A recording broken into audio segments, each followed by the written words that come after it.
Welcome to this video where we're going to talk about how to use Corticon.js to generate business rules into a AWS Lambda function ready to plug and play within the AWS serverless platform. Now, as a quick recap of just what Corticon.js is and how it relates to the classic deployment model of the product to Corticon server.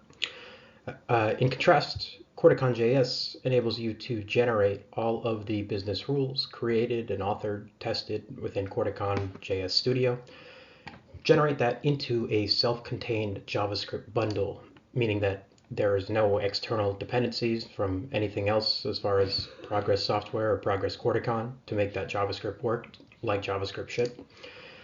And that JavaScript will run wherever JavaScript can be run, regardless of the target platform. We're going to be talking today about running it as a serverless function with the AWS Lambda platform, but certainly are not limited to that. There's any and all deployment possibilities anywhere that accepts JavaScript.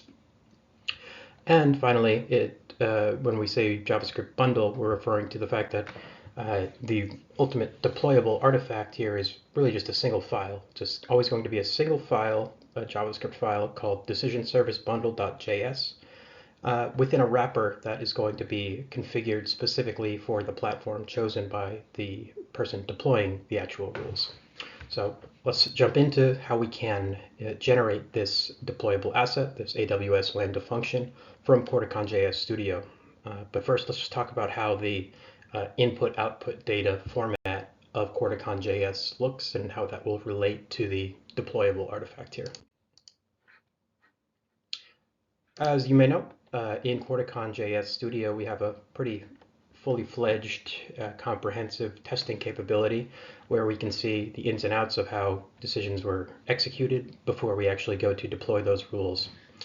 However, this is notable because beyond just generating the rules for the test case, we're actually generating the JavaScript bundle in the background within the rule test of Corticon Studio. I say that because that means that what we're really doing here is we're testing effectively the same exact way that we would be testing a live generated decision service, meaning that the input and output data, the format of it, and what happens as a result of the rules executing upon it are going to be just the same. So we can export the same JSON used within these test cases for the purpose of testing our generated Lambda function in just a moment.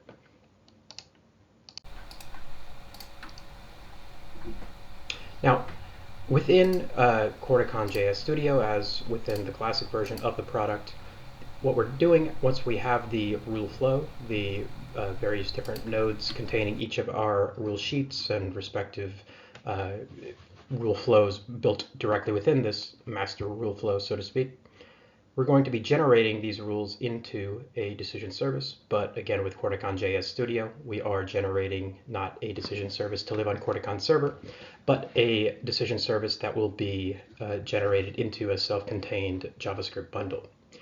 When we generate the rule flow from, generate the decision service from the rule flow, which we're doing here in this recording directly within Corticon Studio, although more commonly this would be done programmatically via CI/CD pipelines. We're just selecting from those target platforms the correct platform on which we would like the wrapper to be configured for.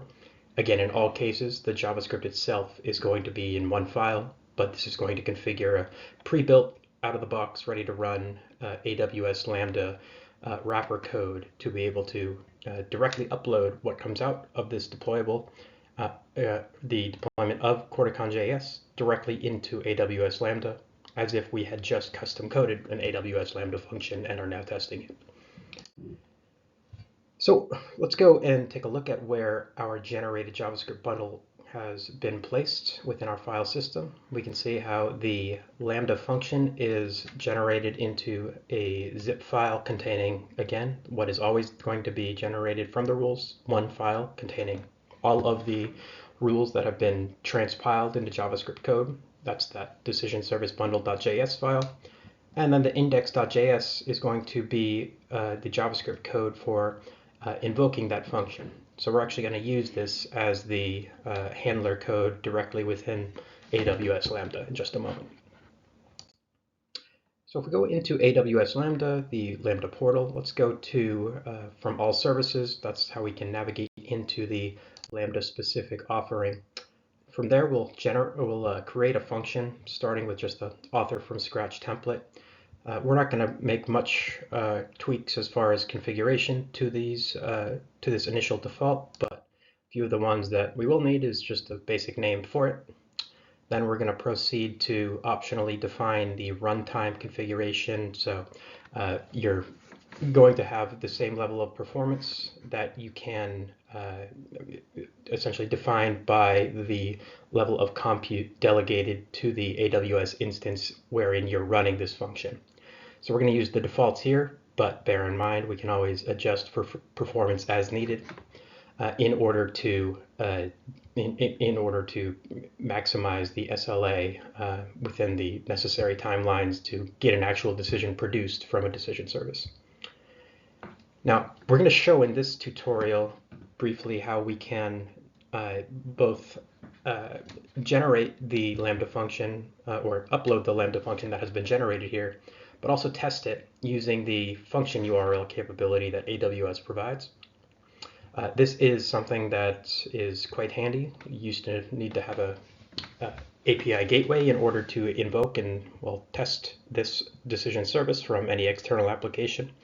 This URL kind of pre-builds that in for us, and so we'll continue on from the point where we'll upload this decision service onto AWS Lambda. We'll elaborate upon that by showing a Postman test against it as well. Now, what I will do is upload from, in that upload button, we can see there's the zip file option. What that enables me to do is go right from where that generated lambda.zip output from Corticon.js Studio lived, upload it, and it will, at a few clicks of a button, we'll see how the files are ready to run and will be understood by the AWS portal as a Lambda function that's been pre-configured. And so if we go back to our rule test once more, we'll export the JSON to clipboard because, as mentioned, this is the same data structure format that the decision service will be expecting in the generated JavaScript bundle. We'll proceed to next go into the test case configurator within AWS, give it a quick name, and then simply paste our clipboard from that rule test input pane into our rule test definition here, or our test case definition. Now, when we run this test, we'll see the same exact output structure as we would have had we run this, say, directly within a browser or any other deployed version of these JavaScript rules. Now, notice that that 553 milliseconds was a bit underwhelming for performance, but that's just attributable to the cold start time of Lambda functions or any serverless platform for that matter. And so we can see how it gets much more palatable, that execution time as well. But beyond that, even though that we've essentially gotten down to about 20% of the initial time to execute that Lambda function on subsequent calls, bear in mind that this is just using the default memory settings of an AWS Lambda function, so we can adjust the size as needed.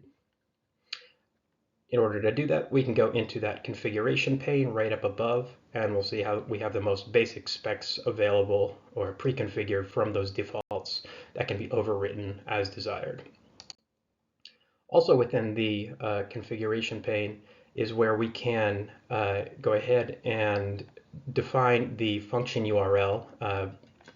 Typically, we'll want to keep this as as an authenticated call so that not just anyone from anywhere can make a call to the Lambda function. But for the purpose of just this demo and only for the length of the time I was creating this demo, we'll make this public just for the demo's sake, and then we can see how this will be a basis for integrating with external applications via an HTTP call.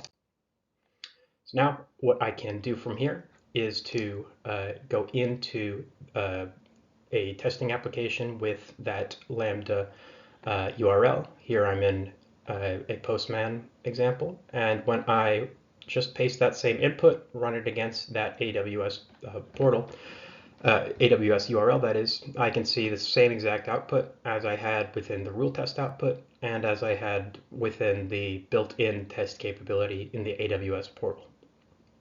Now, one last thing that we'll cover here is how we can also incorporate just from a quick tweak in the line of code within the index file in AWS that handles the call to the decision service. Let's see how we can make a quick tweak to get the rule execution metrics from the rules as well. The reason we might want to do that is while I have this data output based upon all the rules, it doesn't necessarily give me a firm understanding of the ways in which that the payload might have changed, where it might have happened and when.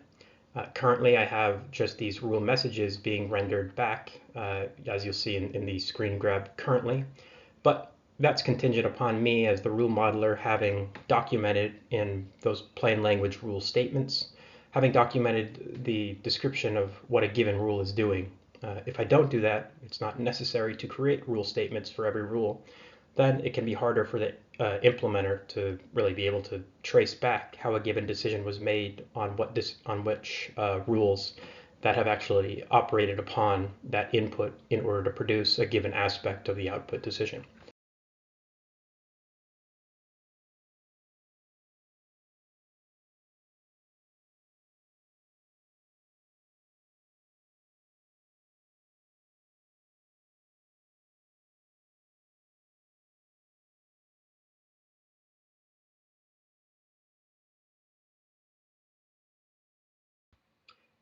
So that slight tweak is going to be right within the code that is invoking the decision service. We'll just add to line 20 here where we are defining the log level of 0. We're adding that line for execution metrics to true.